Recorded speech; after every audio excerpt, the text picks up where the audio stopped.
11 അക്ഷൗണി മറുപക്ഷത്തിൽ പോയപ്പോൾ ഇവിടെ 7 അക്ഷൗണി പോകാതെ അവർ മാത്രം നശിച്ചുകൊണ്ടൊരു യുദ്ധം ഉണ്ടാവും. അതെങ്ങനെയാത്? അപ്പോൾ ഇതൊക്കെ നിങ്ങളൊന്ന് മനസ്സിലാക്കണം. അത് മനസ്സിലാക്കിയാണ് വ്യാസദേവൻ ചെയ്യുന്നത്. ഈ യുദ്ധം മഹാഭാരത യുദ്ധം, ഭഗവത്ഗീത എന്ന് പറയണത് പെട്ടെന്നുണ്ടായതല്ലപ്പാ. അത് നമ്മുടെ രാജ്യത്തെ പ്രതിനിധാനം ചെയ്യുന്ന ഒരു വിശേഷപ്പെട്ട ചിരപരീക്ഷിതമായിരിക്കുന്ന ഒരു തത്വചിന്തയാണ്, ഒരു തത്വമൂല്യ സിദ്ധാന്ത സംഹിതയാണത്. അതിനെ വായിച്ച് മനസ്സിലാക്കാൻ നിങ്ങൾക്ക് അത്ര കണ്ട ആഴത്തിലും വിസ്താരത്തിലും ഉയർച്ചയിലും ഔന്നത്യത്തിലും ചിന്തിക്കേണ്ടി വരും. ഒരു പക്ഷേ എല്ലാവർക്കും അത് സാധിച്ചു എന്ന് വരില്ല. കുറച്ച് പേരെങ്കിലും ഈ ധർമ്മപ്രസുവായിരിക്കുന്ന മഹാഭാരതത്തിൽ നമ്മുടെ ഭാരതഭൂമിയിൽ എപ്പോഴും ഉണ്ടായി കാണണം. അങ്ങനെ ഒരാളാണ് ഈ വ്യാസദേവൻ. അദ്ദേഹം എഴുതി വെച്ചതാ, ഈ ധർമ്മക്ഷേത്രേ കുരുക്ഷേത്രേ സമവേദായുത്സവ. യുദ്ധം ചെയ്യണം എന്ന് നിവൃത്തിയില്ല എന്ന് പറഞ്ഞ് അവിടെ വന്നുകൂടിയല്ലോ. എന്തിനു വന്നു? ഈ യുധിഷ്ഠിരൻ ഇഷ്ടപ്പെട്ടുവോ യുദ്ധം ചെയ്യാൻ? ദുര്യോധനൻ എത്ര കണ്ട് തയ്യാറായിരുന്നു? ഈ യുദ്ധം ഒഴിവാക്കാൻ വല്ല പരിശ്രമവും നടന്നുവോ? നടന്നിട്ടുണ്ടെങ്കിൽ അത് ആത്മാർത്ഥതയോടുകൂടി ആയിരുന്നുവോ? ആ പരിശ്രമം ആര് നടത്തി? അതിനുള്ള പ്രതികരണം എന്തായിരുന്നു? ഇതൊക്കെ വേദവ്യാസൻ വിവരിക്കുന്നുണ്ട്. ആ വിവരിക്കുന്നത് കേട്ടോളൂ. നമ്മളിപ്പോൾ എവിടം വരെ എത്തി? ശ്രീകൃഷ്ണൻ ദൂതിന് പോവാണ്. ദൂത് പറയാൻ പോകുന്നതിന് മുൻപ് യുധിഷ്ഠിരനാണ് പറഞ്ഞത്, രക്തച്ചൊരിച്ചൽ, കൂട്ടരക്തച്ചൊരിച്ചൽ ഒഴിവാക്കി എങ്ങനെയെങ്കിലും നമ്മുടെ വംശത്തിനെ രക്ഷിക്കണം. കുടുംബത്തിലെ കശപിശയും കലഹമൊക്കെ ഉണ്ടാവും, അങ്ങനെ വിചാരിക്കാനേ ഉള്ളൂ. അവിടെ ചൂത് കളിച്ചോ, ദ്രൗപദിയുടെ വസ്ത്രം പിടിച്ചു വലിച്ചോ, ദ്രൗപദി വളരെയധികം ക്ലേശിച്ചുവോ, ഞങ്ങളൊക്കെ നിസ്സഹായരായോ, ഇതൊക്കെ നടന്നിട്ടുണ്ടാവാം. അതൊക്കെ ഒരു കുടുംബകലഹം എന്ന് പറഞ്ഞു വിടാനേ ഉള്ളൂ. നമുക്ക് എന്തായാലും കൃഷ്ണ ഈ യുദ്ധം ഒഴിവാക്കണം. ഒഴിവാക്കിയില്ലെങ്കിൽ നമ്മളതിന് പരിശ്രമിച്ചു എന്നുള്ളതെങ്കിലും ഉണ്ടാവണം. ആ പരിശ്രമത്തിൽ നിന്ന് പിൻവാങ്ങാൻ പറ്റില്ല. അതിന് പറഞ്ഞയക്കാൻ അങ്ങയെ മാത്രമേ ഞാൻ കാണുന്നുള്ളൂ കൃഷ്ണ. അതുകൊണ്ട് കൃഷ്ണൻ പോണമെന്ന് പറഞ്ഞപ്പോൾ പോകാം എന്ന് ഉടനെ സമ്മതിച്ചു. എന്നാ കൃഷ്ണൻ പോണം കേട്ടോ, ആ ജ്യേഷ്ഠ ഞാൻ പോവായി എന്ന് പറഞ്ഞാൽ അങ്ങനെ നിന്നില്ല. അവിടെ വളരെയധികം സംവാദം നടന്നിട്ടുണ്ട്. ആരാ പ്രധാനമായിട്ട് അവിടെ സംസാരിക്കാൻ? 5 സഹോദരന്മാർ, പിന്നെ അവരെയൊക്കെ കവച്ചു വയ്ക്കുന്ന ഒരു ദ്രൗപദി എന്ന് പറയുന്ന ഒരു മഹതി. ഈ 6 പേരുമാണ് അവിടെ സംവദിക്കാനുണ്ടായിരുന്നത് കൃഷ്ണനോട് കൂടി. അപ്പം ഞാൻ എന്താ പോണു, ജ്യേഷ്ഠൻ പറഞ്ഞു എന്ന് പറഞ്ഞ് മുണ്ടും തട്ടി അങ്ങോട്ട് പുറപ്പെടുകയല്ല കൃഷ്ണൻ ചെയ്തത്. ഞാൻ പോവാമെന്ന് പറഞ്ഞു. എല്ലാവരുടെ അടുത്തും അദ്ദേഹം സംസാരിച്ചിട്ടുണ്ട്. ഓരോരുത്തർക്കും പറയാനുള്ളത് എന്താണെന്ന് മനസ്സിലാവണം. വെറുതെ അങ്ങോട്ട് ഓടിപ്പോവല്ല. ഈ 5 പേരെ തുല്യപ്രഭാവമുള്ളവരാണ്. ദ്രൗപദിയോ അതിനെയൊക്കെ കവച്ചു വയ്ക്കുന്ന ആളാണ്. ആ ദ്രൗപദിയോട് കൃഷ്ണന് പ്രത്യേകം ഒരു സ്നേഹവും ഒരു സൗഹാർദ്ദവും പ്രത്യേകമുണ്ട്. അപ്പോൾ ദ്രൗപദി അവിടെ ഒന്നിനും കൊള്ളാതെ എങ്ങനെ ഇരിക്കുന്ന ആളല്ല. ഈ 6 പേരോടും സംസാരിച്ച വർത്തമാനമാണ്. അപ്പോൾ ആരോ എന്നോട് പറയായിരുന്നു, സ്വാമിജി ഈ 6 പേരോടും കൂടി സംസാരിച്ച വർത്തമാനം പ്രേക്ഷകരെ ഒന്ന് അറിയിപ്പിക്കണമെന്ന്. അപ്പോൾ അത് വലിയ നീണ്ട കോൺവെർസേഷനാണ്, നീണ്ട ഡയലോഗാണ്. ഞാനതിൽ ചിലത് മാത്രം എടുത്ത് പറയാം, ബാക്കിയുള്ളത് നിങ്ങളെ വായിച്ച് മനസ്സിലാക്കിക്കോളൂ. ഭീമൻ വളരെ പ്രധാനപ്പെട്ട ഒരു ക്യാരക്ടറാണ്. ആരോ ചിലർ പറയും പഞ്ചപാണ്ഡവന്മാരിൽ വെച്ച് ഏറ്റവും സമ്മതനായിരിക്കുന്നത് ഭീമനാണെന്ന്. അർജുനും പോരാ ആ സമ്മതം, യുധിഷ്ഠിരനും പോരാ, നകുല സഹദേവന്മാർ പിന്നെ ശാന്തപ്രിയന്മാരാ. അപ്പോൾ ഭീമനാണത്രേ ഏറ്റവും പ്രധാനപ്പെട്ട ആൾ. ആ ഭീമനാണല്ലോ അവിടെ ഈ സാഹസങ്ങൾ മുഴുവൻ കണ്ട് സഹിച്ചത്. എന്നാൽ സഹിക്കാൻ പറ്റാതെ ജ്യേഷ്ഠൻ്റെ കയ്യ് ചുട്ടുകളയും എന്ന് പറഞ്ഞ് സഹദേവനോട് അഗ്നി കൊണ്ടുവരാൻ വരെ പറഞ്ഞു. ആര്? ഈ ഭീമൻ. കേൾക്കുന്നുണ്ടോ നിങ്ങൾ പ്രേക്ഷകരെ?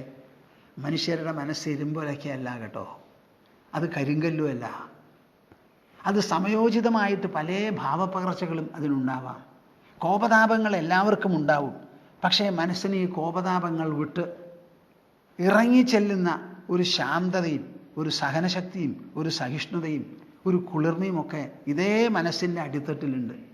അപ്പോൾ ഭീമൻ പറയുകയാണ്, ഭീമനോടുള്ള സംസാരം, യഥാ യഥൈവ ശാന്തി സ്യാത് കുരൂണാം മധുസൂദന തഥാ തഥൈവ ഭാഷേഥാഃ മാസ്മ യുദ്ധേന ഭീഷയേഃ അഭിദുര്യോധനം കൃഷ്ണ സർവേ വയമധശ്ചരാഃ നീചൈർഭൂത്വാനുയാസ്യാമോ മാസ്മ നോ ഭരതാനശൻ. നിങ്ങൾക്കിത് വിശ്വസിക്കാൻ പറ്റുമോ കൂട്ടരെ? ഒന്നിങ്ങനെ ആയിത്തീരിൻ. ജീവിതം മുഴുവനും വൈരം കൊണ്ട് നടന്ന് അവൻ അന്ന് പറഞ്ഞു എന്നെ, ആ പറഞ്ഞത് എൻ്റെ ചെവിയിൽ തുളച്ചു കയറിയിട്ടുണ്ട്, മനസ്സിൽ കൂടുതൽ തുളഞ്ഞിരിക്കണു. ചാവുന്നവരെ ഞാൻ മറക്കില്ല. അവൻ മരിച്ചുപോയി, അവൻ്റെ ശരീരത്തിൽ കഴുകൻ കൊത്തിവലിക്കണത് എനിക്ക് കാണണം എന്ന് പറയുന്ന ആൾക്കാർ ഇപ്പോഴും ഉണ്ട്. ഞാൻ പറഞ്ഞു കേട്ടിട്ടുണ്ട്. മനുഷ്യരുടെ സമ്പ്രദായമാണത്. ഈ നിറഞ്ഞ സദസ്സിൽ ദ്രൗപദിയെ തലമുടി പിടിച്ച് വലിച്ചു കൊണ്ടുവന്ന് അവിടെ നടത്തി മണിക്കൂറുകളോളം നടന്ന സാഹസത്തിൽ 2-3 തവണ സഹിക്കവയ്യാതെ പൊട്ടിപ്പുറപ്പെട്ട് ധീരപ്രതിജ്ഞ ചെയ്തിട്ടുള്ള ആളാണ് ഈ ഭീമൻ. അദ്ദേഹം കൃഷ്ണനോട് പറയുകയാണ്, കേൾക്കുന്നുണ്ടോ പ്രേക്ഷകരെ നിങ്ങൾ? മനുഷ്യൻ്റെ മനസ്സിനും അതിൽ നിന്ന് പുറപ്പെടുന്ന ആ ഭാവപംക്തികൾക്കും നിങ്ങൾ ഒരൊറ്റ ആൾ മതിൽ കെട്ടിയെന്ന് വിചാരിക്കരുത്. ഒരൊറ്റ ആൾക്ക് മതിൽ കെട്ടാൻ പറ്റില്ല. മനുഷ്യൻ്റെ മനസ്സ് ഏറ്റവും വലിയ വിഭവമാണ്, ഏറ്റവും വലിയ സമ്മാനമാണ്. അതിൻ്റെ മാഹാത്മ്യം മുഴുവനും നിങ്ങൾ തെരഞ്ഞു പിടിക്കണം. അല്ലെങ്കിൽ വായിച്ചോ പറഞ്ഞോ കേട്ടെങ്കിലും ഗ്രഹിക്കണം. നിങ്ങളിങ്ങനെ ലോകപ്പുഴുവായിട്ടിരിക്കരുത്. കാണുന്നതും കേൾക്കുന്നതും മാത്രമേ നമുക്ക് പ്രമാണമായിട്ടുള്ളൂ എന്ന് വിചാരിക്കരുത്. നല്ല സാധനങ്ങൾ വായിക്കൂ. എല്ലാവരും പറയും ഈ മഹാഭാരതം വായിച്ചു കഴിഞ്ഞാൽ ആ വായിച്ച വ്യക്തി പഴയ വ്യക്തിയാവില്ല. മുമ്പ് അയാൾ അഗ്നിപർവ്വതമായിരുന്നെങ്കിൽ രണ്ടാമത് അയാൾ പൂർണ്ണചന്ദ്രൻ, പൗർണമി ചന്ദ്രനാവുന്ന പറയാം. ആ മഹാഭാരതം നിങ്ങളുടെ മനസ്സിനെ വികസിപ്പിച്ചെടുക്കും, നിങ്ങളുടെ മനസ്സിനെ ഉത്തുംഗമാക്കി തീർക്കും. മേൽക്കുമേൽ പൊന്തി വരുന്നതായ ആ ഭാവസമ്പുഷ്ടിക്ക് ഒരു കയ്യും കണക്കും ഉണ്ടാവില്ല.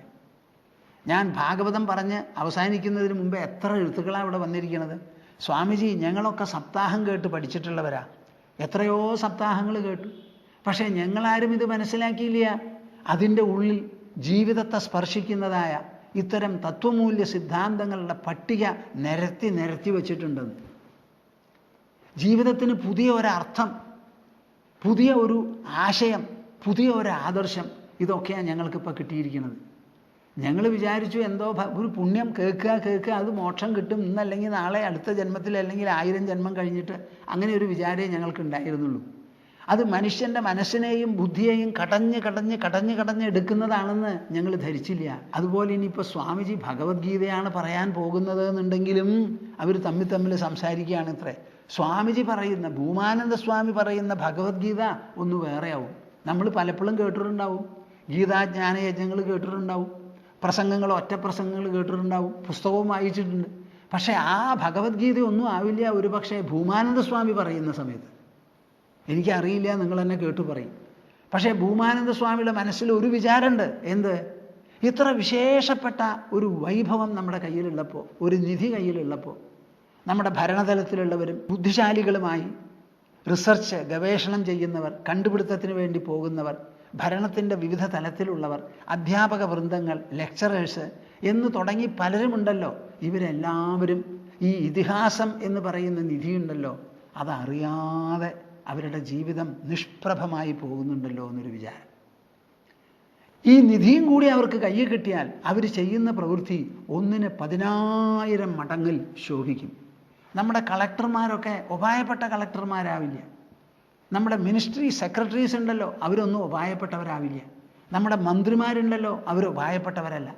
അതുമാതിരി ക്ഷേത്രത്തിൽ ശാന്തി നടക്കുന്നവരും സ്ഥാപിക്കുന്നവരുമായ തന്ത്രിവര്യന്മാരുണ്ട്, പരികർമ്മികളുണ്ട്. ഇവരെല്ലാവരും അവരുടെ സമ്പ്രദായം തന്നെ അങ്ങോട്ട് മാറ്റുന്നു.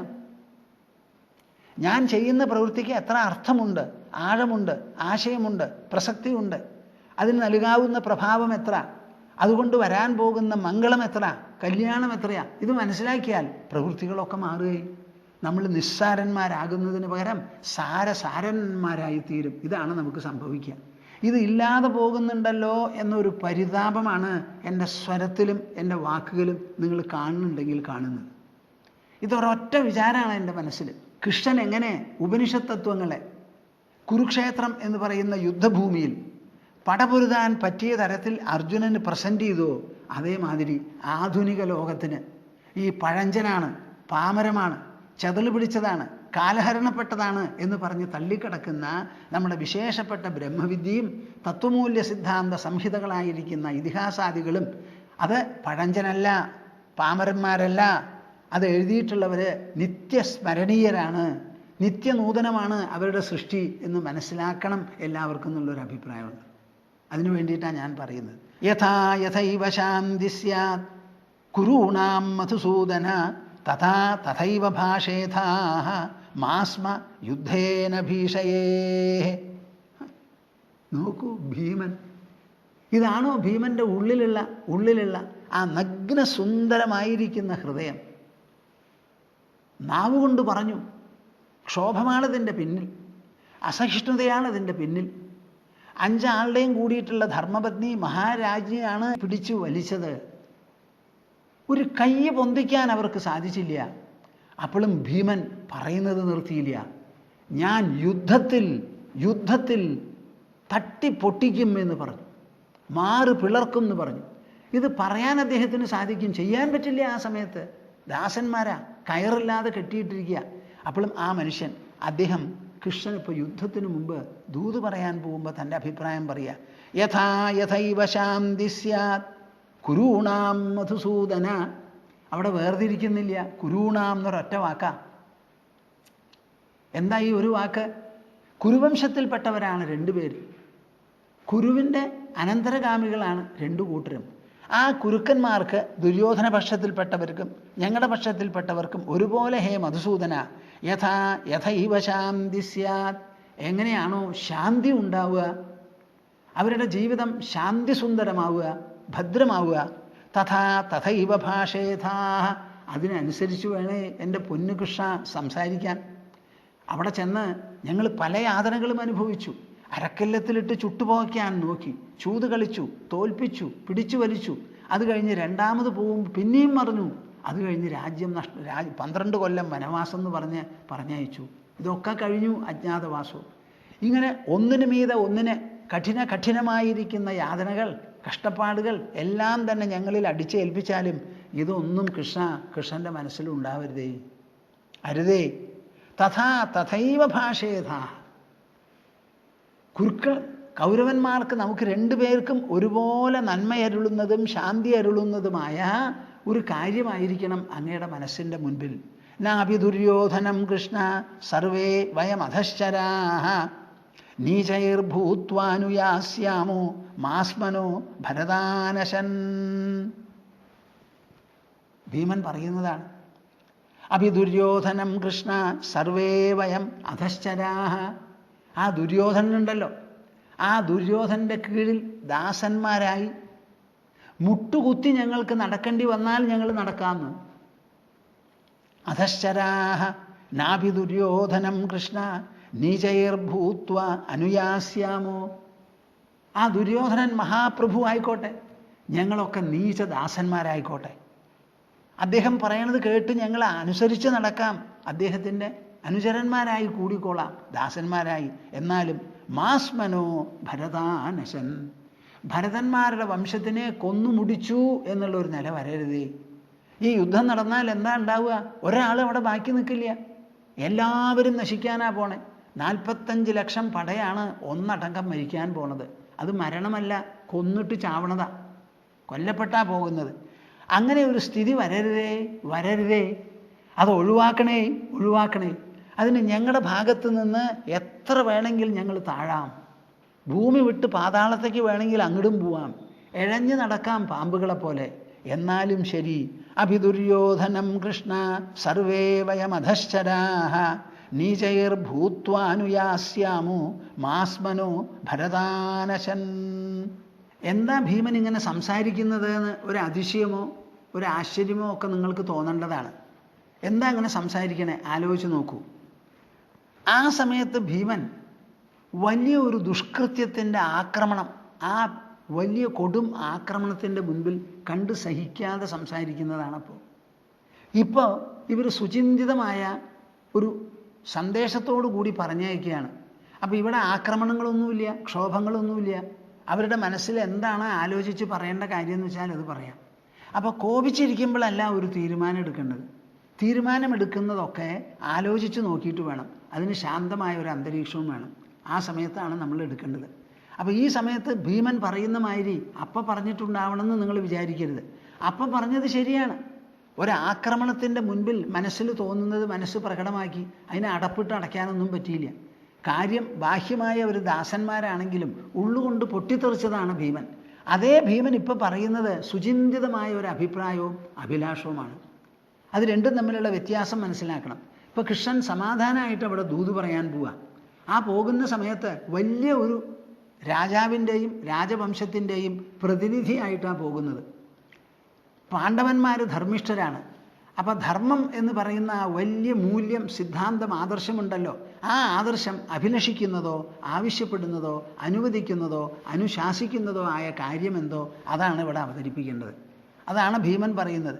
അഭിദുര്യോധനം കൃഷ്ണ സർവേ വയം അധശ്ചരാഹ. ആ ദുര്യോധനൻ്റെ കീഴിൽ എത്ര വേണമെങ്കിൽ ഇഴഞ്ഞു കഴിയേണ്ടി വന്നാലും നീചന്മാരായി തീർന്ന് ഞങ്ങൾ അനുസരിച്ചോളാം. എന്നാലും ഈ ഭരതവംശത്തിന് നാശം നമ്മൾ മൂലമുണ്ടായി എന്ന് വരരുത്. പാണ്ഡവന്മാർ ഭരതവംശത്തെ നശിപ്പിച്ചു എന്നുള്ളൊരു പേര് നമുക്ക് കേൾക്കാൻ പറ്റില്ല. അതിനുവേണ്ടി നാം എന്തു വേണമെങ്കിൽ ബലി കഴിക്കാം, എന്തു വേണമെങ്കിൽ ത്യജിക്കാം, എത്ര വേണമെങ്കിൽ താഴാം, മണ്ണ് കപ്പി ജീവിച്ചാലും ഞങ്ങൾക്ക് വിരോധമില്ല എന്ന്. കൃഷ്ണൻ അത് സമ്മതിച്ചില്ല. കൃഷ്ണൻ ചൊടിപ്പിച്ച് മറുപടി പറയുക. എന്തു പറ്റി ഭീമ? ഈ ഭീമനാണോ അപ്പം സംസാരിച്ചത്? കാര്യം ഞാൻ അവിടെ ഉണ്ടായിരുന്നില്ലെങ്കിലും എല്ലാ വിവരവും എനിക്ക് കിട്ടിയിട്ടുണ്ട്. ഞാൻ ദ്വാരകയ്ക്ക് മടങ്ങി വന്നപ്പോൾ അന്ന് ഫോട്ടോഗ്രാഫി ഒന്നും ഇല്ലെങ്കിലും എല്ലാം നല്ല വീഡിയോ റിപ്പോർട്ടാണ് എനിക്ക് കിട്ടിയിരിക്കുന്നത്. വീഡിയോ ഇല്ലാതെ വീഡിയോ റിപ്പോർട്ട് എല്ലാവരും പറഞ്ഞു തന്നിട്ടുണ്ട്. ഓരോരുത്തരും സംസാരിച്ചതെന്താ, നടന്നതെന്താ, എല്ലാവരും വന്ന് എനിക്ക് പറഞ്ഞ് മനസ്സിലാക്കിയിട്ടുണ്ട്. അപ്പോൾ ഭീമൻ ചെയ്ത കാര്യങ്ങളൊക്കെ എനിക്കറിയാം. യഥാ പുരസ്താത് സവിത ദൃശ്യതേ ശുക്രമുച്ചരൻ യഥാ ച പശ്ചാൻ നിർമുക്തോ ധ്രുവം പര്യേതി രശ്മിവാൻ തഥാ സത്യം ബ്രവീമ്യേതത് നാസ്തി തസ്യ വ്യതിക്രമഃ ഹന്താഹം ഗതയാഭ്യേത്യ ദുര്യോധനം അമർഷണം. ഇത് ഭീമൻ പറഞ്ഞ കാര്യമല്ലേ അവിടെ? എന്താ അവിടെ ഉണ്ടായത്? കുരുസദസ്സിൽ ഒരാളല്ലല്ലോ, എല്ലാവരും കേട്ടുകൊണ്ടിരിക്കുകയാണല്ലോ. രണ്ടോ മൂന്നോ ആൾ തമ്മിലുള്ള വർത്തമാനമല്ല, നിറഞ്ഞ ഒരു സദസ്സിൽ. അത് ഉപായപ്പെട്ടവരാണോ? ഭീഷ്മ പ്രഭൃതികളാണ് അവിടെ ഇരിക്കുന്നത്.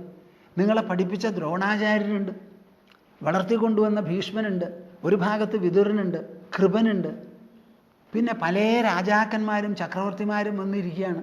വലിയൊരു സംഭവമാണ് അവിടെ നടന്നിരിക്കുന്നത്. ആ സംഭവത്തിൽ ഭീമൻ പറഞ്ഞത് ഞാൻ കേട്ടത് ഇങ്ങനെയാണ്. യഥാ പുരസ്താത് സവിത ദൃശ്യതേ ശുക്രമുച്ചരൻ യഥാ ച പശ്ചാൻ നിർമുക്തോ ധ്രുവം പര്യേതി രശ്മിവാൻ. സൂര്യൻ ആകാശത്തിൽ വേണ്ടതുപോലെ കാലത്ത് ഉദിച്ചുയരുന്നത് ഒരു ക്രമമാണ്, വ്യവസ്ഥയാണെന്നുണ്ടെങ്കിൽ ആ ഉദിച്ചുയർന്ന സൂര്യൻ വൈകുന്നേരമാവുമ്പോൾ അസ്തമിച്ച് മറഞ്ഞു പോണു. ഇങ്ങനെ ഉദയാസ്തമനങ്ങൾ ആകാശത്തിൽ വ്യക്തതയോടുകൂടി വ്യവസ്ഥയോടുകൂടി നടക്കുന്ന ഒരു കാര്യമാണ് എന്നുണ്ടെങ്കിൽ അത് മനസ്സിലാക്കിക്കൊണ്ട് പറയുന്നു. തഥാ സത്യം ബ്രവീമ്യേതത് നാസ്തി തസ്യ വ്യതിക്രമഃ. ഈ സൂര്യൻ്റെ ഗതിയുണ്ടല്ലോ, ആ ഗതിക്ക് ലക്ഷോപലക്ഷം വർഷങ്ങളായി ഒരു മാറ്റവും വന്നിട്ടില്ല. അതിൻ്റെ കീഴിലാണ് ഭൂതലത്തിലുള്ള ജീവിതം നടക്കുന്നത്. പ്രാണികളുടെ, ഇഴജന്തുക്കളുടെ, ജലജന്തുക്കളുടെ, വിശിഷ്യ മനുഷ്യരുടെ, നമ്മളുടെ രാപ്പകൽ മുഴുവനും ഈ സൂര്യൻ വരുത്തി തരുന്നതാണ്. അപ്പോൾ അതിനെ ആശ്രയിച്ചാണ് നമ്മളെല്ലാവരും കഴിയുന്നത്. അങ്ങനെ നമുക്കെല്ലാം ആശ്രയമായി ജീവിതത്തെ സന്ധാരണം ചെയ്യുന്ന ഈ സൂര്യൻ്റെ ഗതി എത്രത്തോളം വ്യവസ്ഥാപിതമാണോ, അതേപോലെ അതിനൊരു വ്യതിക്രമവും വന്നിട്ടില്ലയോ, അതേപോലെ ഞാനിതാ സത്യം ചെയ്യുന്നു. തഥാ സത്യം ബ്രവീമ്യേതത് നാസ്തി തസ്യ വ്യതിക്രമഃ. ആ സൂര്യൻ്റെ ഗതിക്ക് എങ്ങനെ മാറ്റം വരാതെ ഇരിക്കുന്നുവോ അതുപോലെ ദാ ഭീമൻ ഭീമൻ ഭീമൻ പറയുന്ന ഈ വാക്കിന് ഒരു മാറ്റവും വരില്ല. ഞാനിതാ സത്യം ചെയ്യണു, പ്രതിജ്ഞ ചെയ്യണു. ഇതിസ്മ മധ്യേ ഭ്രാതॄണാം സത്യേന അലഭസേ ഗതാം. ഇത് സത്യം ചെയ്യുന്ന സമയത്ത് ഭീമൻ ഗത തൊട്ടുകൊണ്ടല്ലേ സത്യം ചെയ്തത്. ഭീമൻ എന്ന് പറഞ്ഞാൽ ഗതയാ. ഗതയില്ലാത്ത ഭീമനില്ല. ഗതായുദ്ധത്തിലാണ് ഭീമൻ്റെ പാടവം മുഴുവനും. ആ ഗതയെ തൊട്ടുകൊണ്ട് ഭീമനെ ഭീമനാക്കി തീർക്കുന്ന ഗതയുണ്ടല്ലോ, ആ ഗതയെ തൊട്ടുകൊണ്ടല്ലേ സത്യം ചെയ്തത്. തസ്യതേ പ്രശമേ ബുദ്ധി ധ്രിയതേദ്യ പരന്തപ. ആ ഭീമനാണോ അന്ന് അഗ്നി വമിച്ചു. എവിടുന്ന്? ചെവിയിൽ നിന്നും, കണ്ണിൽ നിന്നും, മൂക്കിൽ നിന്നും, തലയിൽ നിന്നൊക്കെ ഇടിമിന്നൽ പോലെ തീപ്പൊരികളാണ് പോയത്. ആ ഭീമനാണോ ഇപ്പം തണുത്ത ഐസ് പോലെ ആയിട്ടുള്ളത്? കൃഷ്ണൻ ചോദിക്കുക, ചൊടിപ്പിച്ച് സംസാരിക്കുക. നമ്മൾ കൃഷ്ണനെ പറ്റി എന്താ വിചാരിക്കണേ? കൃഷ്ണപരമാത്മാവ്. കൃഷ്ണ പരമാത്മാവ് ഒരു ബിംബം വെച്ച് അങ്ങോട്ട് പൂജിച്ചു. ആ കൃഷ്ണഭക്തി കൃഷ്ണഭക്തി കൃഷ്ണഭക്തി എന്നങ്ങനെ പറയുന്നുണ്ട്. ഭക്തിയൊക്കെ ആയിക്കോട്ടെ, പക്ഷെ നിങ്ങൾ മനസ്സിലാക്കണം ഇതേത് കൃഷ്ണനാണെന്ന്.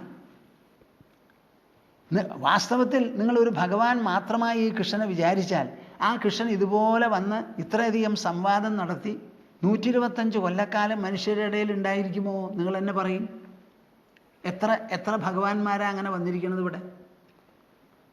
ആ മനുഷ്യകൃഷ്ണൻ തന്നെയാണത്. അദ്ദേഹത്തിൻ്റെ പ്രഭാവവും മാഹാത്മ്യവും കണ്ട് നമ്മൾ ഭഗവത് പട്ടം കൽപ്പിച്ചു കൊടുത്ത് ആരാധിക്കുകയാണ്. ആരാധിക്കുകയല്ല വേണ്ടത്, കൃഷ്ണനെ അനുസരിക്കുകയാണ് വേണ്ടത്. പറയുന്നത് കേൾക്കുകയാണ് നമ്മൾ വേണ്ടത്. അദ്ദേഹം പറഞ്ഞു കൊടുത്തിട്ടാണ് അർജുനനെ ബുദ്ധിമാനാക്കി യുദ്ധം ചെയ്യിപ്പിച്ചത്. യുക്തിയാമേ പ്രതിബോധിത എന്നാണ് ഉദ്ധവനോട് പറയുന്നത് ഭാഗവതത്തിൽ. ഉദ്ധവനുള്ളതുപോലെ ഒരു പാരവശ്യം അർജുനനും സംഭവിച്ചു പടക്കളത്തിൽ വെച്ച്. ഉദ്ധവനിപ്പോൾ സംഭവിച്ചിരിക്കുന്നത് ദ്വാരകയിൽ എൻ്റെ മുൻപിൽ വെച്ചാണ്. സമാധാനമായ ഒരു അന്തരീക്ഷമാണിത്. അന്ന് പ്രക്ഷുബ്ധമായിരിക്കുന്ന ഒരു പരിതസ്ഥിതിയായിരുന്നു അവിടെ വന്നപ്പോൾ യുക്തിയാമേ പ്രതിബോധിത, വളരെ തത്വയുക്തിയോടുകൂടി ഞാൻ സംസാരിച്ചിട്ടാണ് അർജുനൻ്റെ മനസ്സിലുള്ള വിഷമം തീർത്തു കൊടുത്തത് എന്ന് കൃഷ്ണൻ പറയുന്നു. അപ്പോൾ എന്താ ഇതെന്ന് നിങ്ങൾ മനസ്സിലാക്കാനുള്ളത്? ഒന്ന് തിരുത്തി എഴുതൂ കൂട്ടരെ, ഒന്ന് തിരുത്തി എഴുതൂ. മഹാഭാരതം വായിക്കൂ. ഇതിസ്മ മധ്യേ ഭ്രാതൃണാം സത്യേന ലഭസേ ഗതാം. ഇത് പറയുന്ന സമയത്ത് സഹോദരന്മാരെല്ലാവരും തൊട്ടടുത്ത് തന്നെയുണ്ട്. ആ ഭ്രാതാക്കന്മാർ കേൾക്കുമ്പോഴാണ് തസ്യതേ പ്രശമേ ബുദ്ധി ധ്രിയതേദ്യ പരന്തപ. ആ ചുട്ട് അങ്ങനെ തീപ്പൊരി വമിച്ച ആ ഭീമനാണോ ഇന്നിപ്പോൾ ഇങ്ങനെ സംസാരിക്കുന്നത്? പ്രശമേ ബുദ്ധി, ശാന്തി ശാന്തി ശാന്തി. ആരോട് കൂടിയിട്ടായി ശാന്തി? നമുക്ക് ശാന്തി വേണം, പക്ഷേ ലോകത്തിലെ എല്ലാവരോടും കൂടി പറ്റില്ല. ആക്രമിക്കുന്നവർ, ദുഷ്ടന്മാർ, അസഹിഷ്ണുതയുള്ളവർ, സഹനശീലമില്ലാത്തവർ, എവിടെ നോക്കിയാലും കുശുമ്പും കുനിഷ്ഠേ മനസ്സിലുള്ളൂ, വേറെ ഒന്നുമില്ല. അങ്ങനത്തവരോട് കൂടി ഒരു ശാന്തിയുണ്ട്. ആർക്കാണ് ഈ ശാന്തി? ആരോട് കൂടിയിട്ടാണ് ഈ ശാന്തി എന്ന് ആലോചിക്കണമെന്ന് ഇങ്ങനെ മറുപടി പറഞ്ഞപ്പോൾ ഭീമൻ പ്രകൃതമൊക്കെ മാറി. ഞാൻ സമാധാനത്തിന് വേണ്ടി പറഞ്ഞു, കൃഷ്ണ ഇത് പറയുകയാണെങ്കിൽ എൻ്റെ ഉള്ളിലുള്ളത് ഇങ്ങനെയാണ് അങ്ങനെയാണെന്നും പറഞ്ഞ് കുറേ അതിന് മാറ്റി പറയുകയൊക്കെ ഉണ്ടായി. ഇനി കാര്യമായിട്ട് സംസാരിച്ചത് ദ്രൗപദിയോടാണ്. നകുല സഹദേവന്മാർ ശാന്തപ്രിയന്മാരാണ്. അവരോട് സംസാരിച്ചപ്പോൾ അവരും സൗമ്യമായിട്ട് ചില കാര്യങ്ങളൊക്കെ പറഞ്ഞു. ആരും പൊടുന്നനെ കയറിച്ചാടി യുദ്ധം ചെയ്ത് തകരാറുണ്ടാക്കണം എന്ന് പറഞ്ഞവരില്ല. അപ്പോൾ ദ്രൗപദിയാണ് അവിടെ പ്രധാനപ്പെട്ട ഒരു വിശേഷപ്പെട്ട ആൾ. ആ ദ്രൗപദിയോട് കൃഷ്ണൻ സംസാരിച്ചതും ദ്രൗപദി പറഞ്ഞതും ഒന്ന് നമുക്ക് ആലോചിച്ച് നോക്കുക. ദ്രൗപദി പറയുകയാണ് കൃഷ്ണനോട്, 13 കൊല്ലം കഴിഞ്ഞു, രാജ്യം തിരിച്ചു ചോദിച്ചു, തരില്ല എന്ന് പറഞ്ഞു. രണ്ടുപേരും യുദ്ധസന്നാഹങ്ങൾ ചെയ്തുകൊണ്ടിരിക്കുക. ഇനി യുദ്ധമാണ് അടുത്ത പരിണാമം. ആ പരിണാമം വരുന്നതിന് മുൻപ് നിർണായകമായിരിക്കുന്ന ഒരു ദൗത്യമാണ്, ഒരു പ്രത്യേക പടിയാണ് ഈ സന്ധി സംഭാഷണം എന്ന് പറയുന്നത്. ആ സംഭാഷണത്തിന് വേണ്ടി കൃഷ്ണനെ തെരഞ്ഞെടുത്തു കഴിഞ്ഞു, പോകാൻ നിൽക്കുകയാണ്. സഹോദരന്മാരെല്ലാവരും അവരുടെ അഭിപ്രായം പറഞ്ഞ് അവസാനിപ്പിച്ചു കഴിഞ്ഞു. അത് ദ്രൗപദിക്കാണ് ഇനി പറയാനുള്ളത്. നമ്മൾ ഭാരതത്തിൽ സ്ത്രീകൾക്ക് മതിപ്പുണ്ടോ അവർക്ക് കൊടുത്തിട്ടുണ്ടോ എന്നൊക്കെ നിങ്ങൾ ചോദിക്കും. ഭൂമാനന്ദ സ്വാമിജിക്ക് പറയാനുള്ളത്, നമ്മുടെ സംസ്കാരത്തെയും നമ്മുടെ ഇതിഹാസ രചനകളും നമ്മുടെ സംസ്കാരം ഓതിത്തരുന്ന ഗ്രന്ഥങ്ങൾ നോക്കുമ്പോൾ ഇവിടെ സ്ത്രീകളാണ് നിർണായക പങ്ക് വഹിച്ചിരിക്കുന്നത് എല്ലാ മഹത് കാര്യങ്ങളിലും. ചിലപ്പോൾ ആ പങ്ക് ദൃഷ്ടമാകാം, ചിലപ്പോൾ ഒളിഞ്ഞിരിക്കുന്നതാവാം. രുക്മിണി ശ്രീകൃഷ്ണകർണാമൃതത്തിൽ ഒരു ശ്ലോകം പറയുന്നുണ്ട്. ഞാൻ വളരെ അപൂർവമായിട്ട് ഇതിനെപ്പറ്റി പറയാറുള്ളൂ, ഇപ്പോഴത് മുഴുവൻ പറയുന്നത് നിങ്ങൾ വിചാരിക്കരുത്. അപ്പോൾ ലീലാശുകൻ എഴുതിയിട്ടുള്ളതാ, കവിയുടെ ഭാവനയാണ്. അദ്ദേഹം പറയാണ്, കൃഷ്ണനെ ലോകത്തിൽ എല്ലാവരും സ്തുതിക്കുന്നു. എന്താ? നേരം പോക്കായിട്ട് കുട്ടികളോട് കൂടി കളിക്കുന്ന സമയത്ത് ആ ഗോവർദ്ധന പർവ്വതം എടുത്തൊന്ന് വിരലിൻ്റെ മുകളിൽ പിടിച്ചു എന്നുള്ളതാണ് കാര്യം. എന്തോ കുറച്ച് നേരം ഒരു നിസ്സാര കാര്യമേ ഉള്ളൂ. അതിനു വേണ്ടിയിട്ട് ഗോവർദ്ധനോദ്ധാരി ധാരി ധാരി എന്നും പറഞ്ഞ് സർവ്വ ആൾക്കാരും പാടിക്കൊണ്ടിരിക്കുക. എന്നാൽ അങ്ങേ ഞാൻ എൻ്റെ മാറിടത്തിൽ താങ്ങുന്നുണ്ട്. കിംവാ കേശവ ഭാഷണേന ബഹുന പുണ്യൈർ യശോ ലഭ്യതേന്ന്. ഗോവർദ്ധനം ഉയർത്തിപ്പിടിച്ചു. ആ ആളെ ഞാൻ ധരിക്കുന്നുണ്ടെങ്കിൽ ഞാനല്ലേ കേമിയാവേണ്ടത്, എല്ലാവരും എന്നെയല്ലേ സ്തുതിക്കേണ്ടത്. പക്ഷേ എന്നെ ഒരാളും സ്തുതിക്കണില്ല. രുക്മിണി വട്ടപൂജയായിട്ടാണ് നിൽക്കുന്നത്. കൃഷ്ണനെ സർവ്വ കേമത്വവും കൃഷ്ണനേ ഉള്ളൂ. എന്തിനാ അധികം പറയണേ കൃഷ്ണ, പുണ്യം കൊണ്ട് വേണം യശസ് കിട്ടാൻ, എനിക്ക് പുണ്യമില്ല, അതുകൊണ്ട് ഞാൻ ഇങ്ങനെയാണ്. ഞാനിത് എന്തിനാ നിങ്ങളോട് പറഞ്ഞേ? ഒരു നിലയ്ക്ക് അതിലൊരു സാരസ്യമുണ്ട് എന്നുള്ളത് ശരിയാ. നമുക്ക് മനസ്സിലാക്കണം, പുരുഷന്മാരുടെ പിന്നിൽ സ്ത്രീകളുടെ സാന്നിധ്യവും പ്രഭാവവും വളരെ നിർണായകമാണ്. അറ്റ്ലീസ്റ്റ് ഞാൻ കണ്ടിട്ടുള്ളത് അങ്ങനെയാണ്. ഞാൻ വളരെയധികം സഞ്ചരിച്ചിട്ട് പലരും എന്നോട് പലതും വന്ന് പറയാറുണ്ട്. അപ്പോൾ സ്ത്രീകൾക്ക് സഹജമായ ഒരു അവർക്ക് ചിലപ്പോൾ പിടിവാശി ഉണ്ടാവും, ചിലപ്പോൾ നിർബന്ധം ഉണ്ടാവും, ചിലപ്പോൾ അഴഞ്ഞു കൊടുക്കുന്നവരുണ്ടാവും. നമ്മുടെ ഭാഗവതത്തിൽ തന്നെ ഏറ്റവും നിർണായകമായിട്ടുള്ള ഒരു രംഗമേതാ? ആ കുചേലൻ സുദാമാവിൻ്റെ വരവ്. അദ്ദേഹത്തിന് വളരെയധികം ലജ്ജ, വിഷമം, ഭയം, നാണം പലതും ഉണ്ട്. കൊണ്ടുവന്നിട്ടുള്ള സാധനം ഉപഹാരം കൃഷ്ണന് കൊടുക്കാൻ വർത്തമാനം കൃഷ്ണൻ പറഞ്ഞിങ്ങനെ രസിപ്പിച്ചിങ്ങനെ ഇരിക്കുക. എനിക്ക് എന്തെങ്കിലും കൊണ്ടുവന്നിട്ടുണ്ടോ എന്ന് ചോദിക്കുമ്പോൾ ഇദ്ദേഹത്തിന് കക്ഷത്തിൽ നിന്ന് അത് എടുക്കാൻ വിഷമം. തട്ടി അങ്ങോട്ട് പറിച്ചു, തുറന്നു, ഒരു പിടി അങ്ങോട്ട് കഴിച്ചു. വളരെ രുചിയുണ്ട്, സ്വാദുണ്ട് എന്ന് പറഞ്ഞു. രണ്ടാമത്തെ പിടി എടുക്കാൻ പുറപ്പെട്ടപ്പോൾ രുക്മിണി ആ കൈ കടന്ന് പിടിച്ചേ. മതിയപ്പാ, രുക്മിണി കൈ അങ്ങോട്ട് കടന്ന് പിടിച്ചുല്ലോ. കൃഷ്ണൻ്റെ കൈ കടന്ന് പിടിക്കാൻ വേറെ ആർക്കാ അവിടെ അധികാരം? രുക്മിണിക്ക് ആ അധികാരമുണ്ട്. അതെ, ഞാൻ പിടിക്കട്ടെ എന്ന് ചോദിക്കൊന്നും വേണ്ട. നിങ്ങൾ ഗൃഹിണികളാണോ, ധർമ്മപത്നികളാണോ? ഭർത്താക്കന്മാരിരിക്കുന്ന സ്ഥലത്ത് ചെല്ലാൻ സമയം ചോദിക്കേണ്ട ഒരു ആവശ്യം വരരുത്. നിങ്ങൾക്ക് പറയാനും ചെല്ലാനും സംസാരിക്കാനും ചർച്ച ചെയ്യാനുമുള്ള അവകാശം ജന്മസിദ്ധമായിട്ടുണ്ട്. ആദ്യമേ മുതൽക്ക് അദ്ദേഹത്തിന് ഇഷ്ടപ്പെടില്ല, ജ്യേഷ്ഠന് ഇഷ്ടപ്പെടില്ല എന്ന് പറഞ്ഞ് ഒഴിഞ്ഞിരുന്ന മുക്കിൽ വെച്ച ചൂല് പോലെ ഇരിക്കാം. ആ സമ്പ്രദായം അങ്ങോട്ട് വിടൂ. എന്നെ കല്യാണം കഴിച്ചിട്ടുണ്ട് എല്ലാവരുടെ മുൻപിലും. അർദ്ധനാരി എന്ന് പറഞ്ഞാൽ അത് തന്നെയാണ്, പകുതിയാണ്. അതാണല്ലോ ബെറ്റർ ഹാഫ് എന്ന് പറയുന്നത്. 2 ഹാഫിൽ ബെറ്ററാ, നല്ലതാണ്. അപ്പം അതിന് ഞാൻ നല്ലൊരു കുടുംബത്തിൽ നിന്ന് വന്നിട്ടുള്ളവളാണ്. എന്നോട് ധിക്കരിച്ച് സംസാരിക്കരുത്, വിലയോടുകൂടി വേണം സംസാരിക്കാൻ. അതുപോലെ നിങ്ങൾ സംസാരിക്കുന്നതിലും ആ വില കാണണം കേട്ടോ. വെറുതെ അനാവശ്യമായിട്ടും ആവശ്യമായിട്ടും ഉള്ളതൊക്കെ വേണം, അങ്ങാടിയുള്ളത് മുഴുവൻ വേണം, എനിക്ക് കൊണ്ടുവരണം എന്നൊന്നും പറയരുത്. സ്വർണ്ണക്കടയിൽ ഇനി ഒന്നും ഉണ്ടാവാൻ പാടില്ല, ഒക്കെ എൻ്റെ കഴുത്തിലും കയ്യിലാവണമെന്ന് പറയുന്ന ഭാര്യമാരായ ശരിയാവില്ല. ഭർത്താവിൻ്റെ യോഗ്യതകൾ കഴിവനുസരിച്ച് വേണം ഓരോന്നും ആവശ്യപ്പെടാൻ പറയാൻ. വാസ്തവത്തിൽ ആവശ്യപ്പെടരുത്, ആവശ്യപ്പെടാതെ തരുന്ന ഭർത്താവാവണം. അപ്പോൾ ഭർത്താവിന് വേണ്ടതുപോലെ കൊണ്ടു നടക്കാനും നിങ്ങൾക്ക് അറിയണം. അപ്പോൾ ഇവിടെ രുക്മിണി സമയവും സന്ദർഭവും ചോദിച്ചിട്ടൊന്നുമല്ല കൈ കടന്ന് പിടിച്ചത്. ആദ്യമേ ഉണ്ടായിരുന്നു. ഇങ്ങനെ വന്ന തൊക്കും തൊലിയും ഒക്കെ ആയിട്ടുള്ള എല്ലും തോലുമായി വന്ന ഭക്തനെ ഇത്ര അധികം പരിചരിക്കുന്നുണ്ടല്ലോ എന്നറിഞ്ഞ് ഉടനെ വന്ന് വീശാനും പിടിക്കാനും ഒക്കെ രുക്മിണിയും കൂടി. കഴിക്കാൻ പുറപ്പെട്ടപ്പോൾ രുക്മിണിയുടെ സമ്പ്രദായം മാറി. ഏതാവതാലം വിശ്വാത്മൻ സർവസമ്പത് സമൃദ്ധയേ. ഈ ഒരു കൈ മേടിച്ചിട്ട് ഒരു മുഷ്ടി കഴിച്ചുല്ലോ, അത് മതി. അദ്ദേഹത്തിന് എല്ലാവിധത്തിലുള്ള സമ്പത്തും കിട്ടാൻ ഇത് മാത്രം മതി, ഇനി വേണ്ട. ഇനി എങ്ങാനും ഒരു പിടിയും കൂടി കഴിച്ചാൽ ബാക്കിയുള്ള ഭക്തന്മാരൊക്കെ ദരിദ്രന്മാരായിക്കളയും എന്ന് പറഞ്ഞിട്ടാണ് അത്ര പിടിച്ചത്.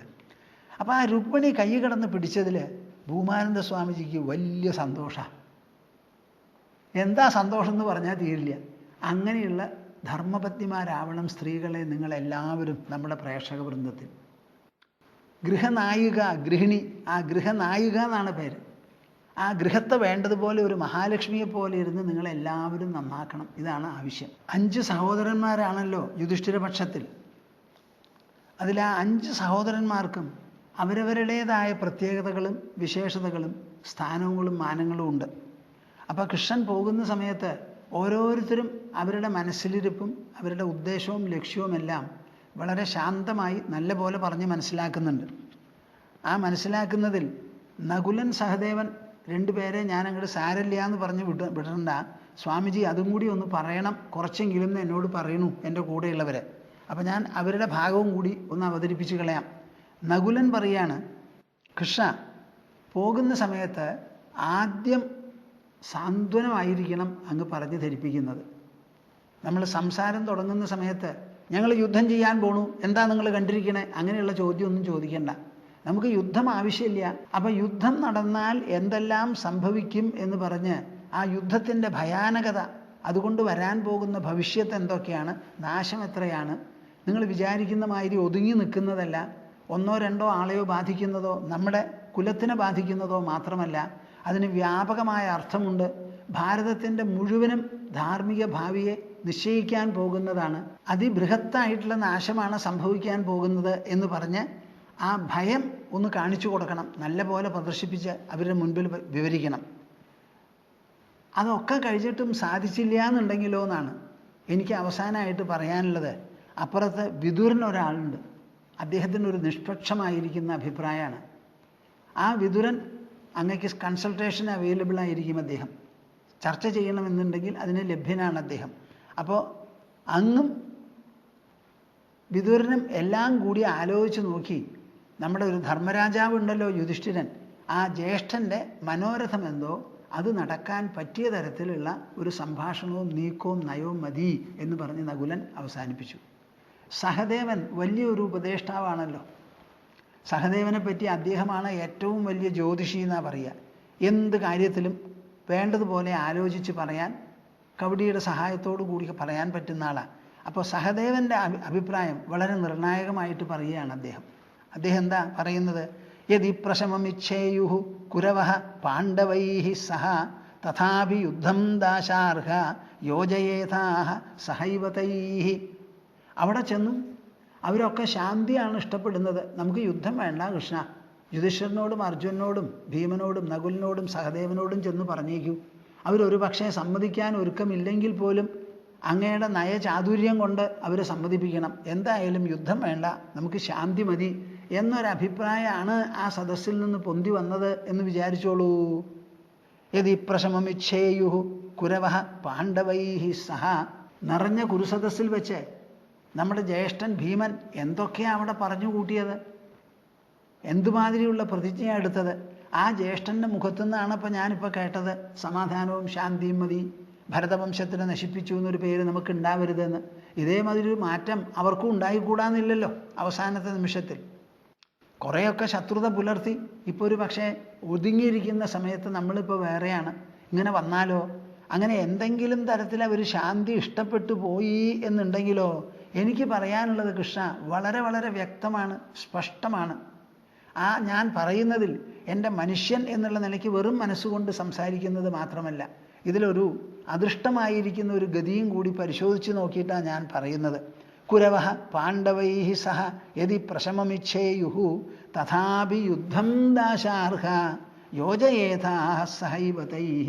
അവരോടുകൂടി യുദ്ധത്തിനുള്ള തീരുമാനം എടുത്തേ അങ്ങ് വരാൻ പാടുള്ളൂ. അപ്പോൾ യുദ്ധം ഒഴിവാക്കണ ചോദ്യമില്ല എന്നാണ് അവസാനമായിട്ട് സഹദേവൻ പറയുന്നത്. കഥം നു ദൃഷ്ട്വാ പാഞ്ചാലീം തഥാ കൃഷ്ണ സഭാഗതാം അവധേന പ്രശാമ്യേത മമ മന്യുഃ സുയോധനേ. നോക്കൂ, ഓരോ വ്യക്തിക്കുമുണ്ട് ആ ആളെ നയിക്കുന്ന വികാരങ്ങളും വിവേകവും. കഥം നു ദൃഷ്ട്വാ പാഞ്ചാലീം തഥാ കൃഷ്ണ സഭാഗതാം. ഈ പാഞ്ചാലിയെ കൃഷ്ണയെ സഭയിൽ കൊണ്ടുവന്നുല്ലോ. എങ്ങനെയാ കൊണ്ടുവന്നത്? അവര് സമ്മതത്തോടു കൂടി നടത്തിക്കൊണ്ടുവരികയല്ല, പരിരക്ഷണം കൊടുത്ത്.